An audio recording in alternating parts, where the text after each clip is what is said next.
Painting वाले canvas का किस साइज पे पेंट करती हैं? मैं बड़े साइज पे 3x4, 5x6 इन साइजेस पे काम करती हूँ। तो 5x6 के कितने पैसे होंगे भाईजान के? 5 लाख तक। 5 लाख तक का होगा ये सामान। मैं 70,000 आप ही बना लांगा रहने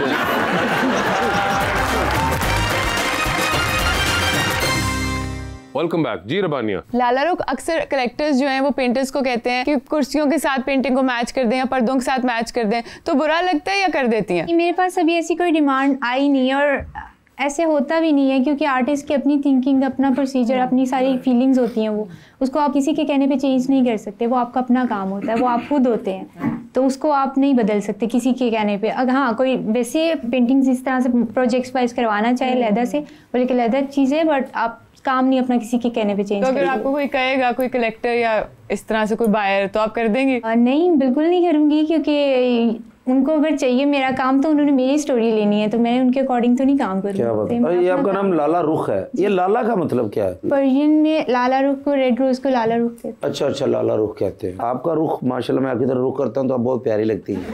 तो आपकी जिंदगी में भी कोई ऐसा शख्स है जो आपको बहुत लाला रुख लगता हो? है कोई?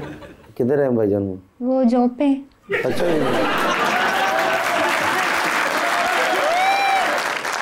और कब से माशाल्लाह ये 4 years हो गए? 4 साल हो गए? हाँ जी, इस जॉब मैं बस तो बेहोश थी, मैंने पता नहीं लगा। अच्छी बात है।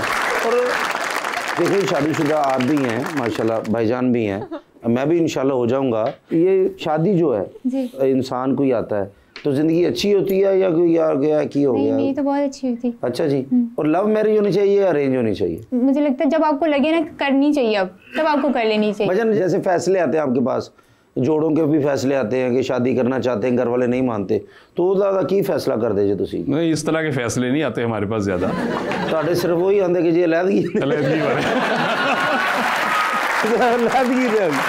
अलहदगी तो बाद जी सेटलमेंट होंगी है ना, वो असी करांदे, वो बड़ी जरूरी होंगी है। जैसे यूनिवर्सिटी कॉलेज, आप यूनिवर्सिटी भी गए माशाल्लाह, कॉलेज भी गए, वहाँ से भाई भी सब, तो उधर भी कोई होता ना कोई प्यार मोहब्बत या कोई अच्छा लगता हो कोई, तो जिंदगी में कभी ऐसा हुआ? हम जित गए होंगे भावें दस दे।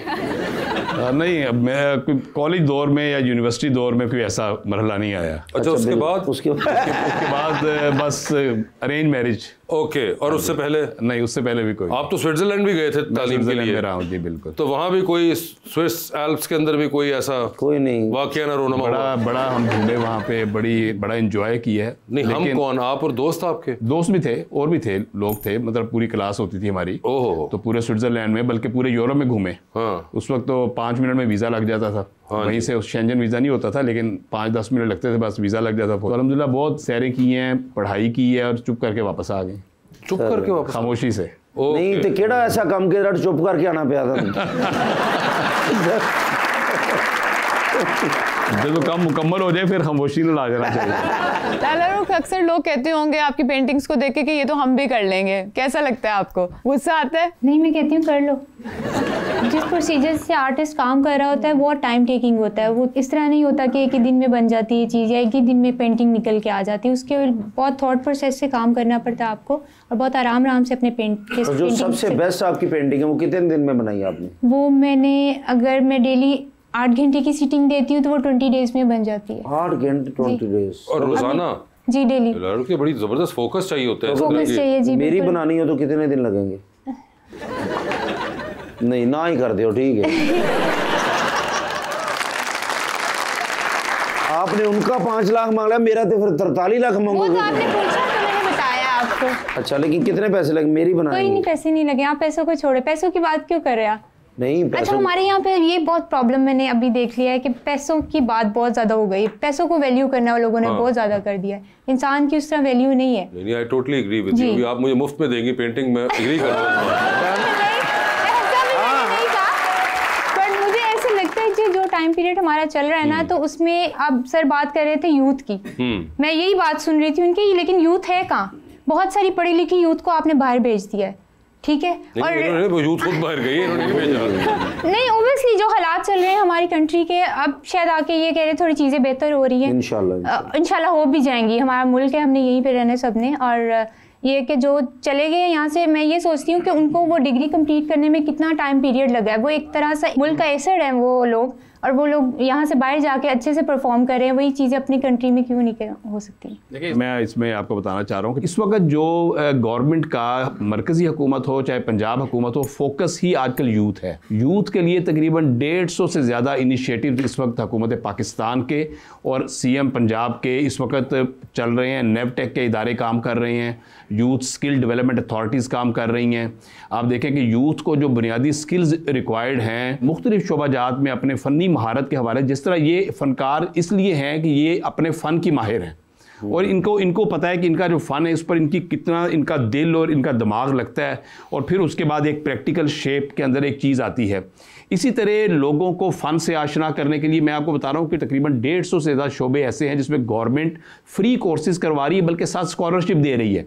और इस वक्त तकरीबन 25 लाख से 30 लाख बच्चों को स्किलफुल करने का प्रोग्राम चल रहा है, पूरे मुल्क में बड़ी कामयाबी से चल रहा है। अच्छा, इसके अलावा जो एंडोमेंट फ़ंड हैं वो चल रहे हैं, स्कॉलरशिप प्रोग्राम चल रहे हैं, स्टूडेंट्स के लिए चल रहे हैं।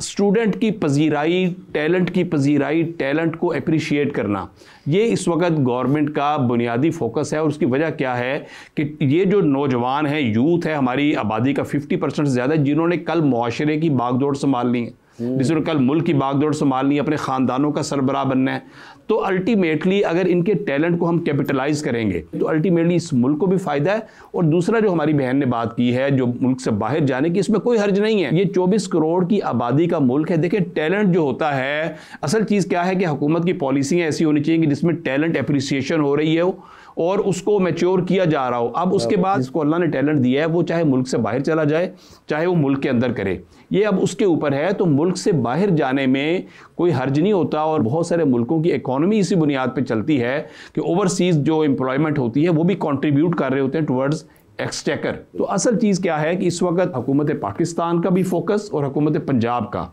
बिलखुसूस जो फोकस है वो है ही यूथ के ऊपर।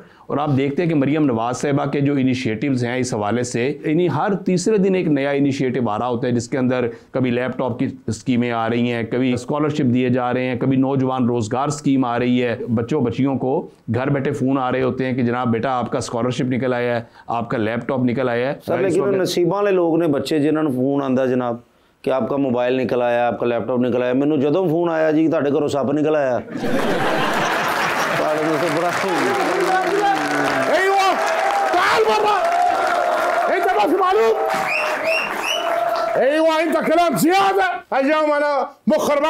तुम्हारा दिमाग खराब है क्यों?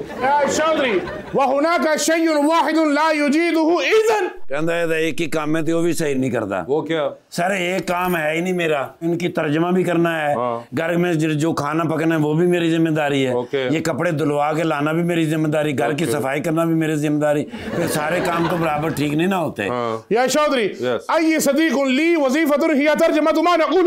कहता है इसको इसलिए रखा है कि जो मेहमान है तर्जमा करके उसको बताए, उसकी बात मुझे बताए। सर जी इनके ना गेस्ट आ गए फ्रेंच। ओके। तो मुझे कहने लगे कि वो जो भी बातचीत होगी ना वो मेरी उनको अरबी में बताना, उनको मेरे फ्रेंच में बताना। अब मसला क्या है, इनको फ्रेंच नहीं आती है, उनको अरबी नहीं आती और मुझे इंग्लिश नहीं आती। अब जाहिर है मैंने उनके लिए खाने का सामान भी बनाना था। उनके लिए फ्रेंच टोस्ट बनाने थे, फ्रेंच फ्राइज बनाने थे। मैंने इसलिए फ्रेंच कॉलर भी पहना था जो उनको ज़रा अच्छा लगता है। फिर शुरू हो गई बातें, फिर मजबूरन मुझे गूगल यूज़ करनी पड़ी।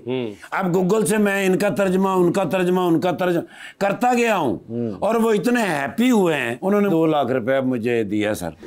हाँ मुझे हैप्पी होकर दिया कि यार कितनी एफर्ट की इस बंदे। कहते ने मेरे दोस्त ने तो उन्होंने 2 लाख रुपए की दिहाड़ी ला ली। खुश होके दिया सर। कहते बस इन्होंने 3 चीज़ों का नहीं पता समझ।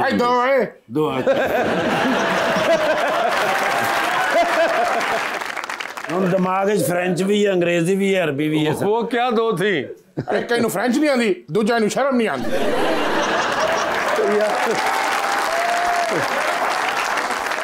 ते क्या मैनू रहने शर्म नहीं आती? अच्छा। ते अपने आप भी नहीं आती। अच्छा यार प्लीज गेस्ट बैठे हुए हैं। सलाम वालेकुम। वालेकुम सलाम। क्या हाल है आपका? अल्हम्दुलिल्लाह। माशाल्लाह। अस्सलाम वालेकुम। सलाम रहमतुल्लाह।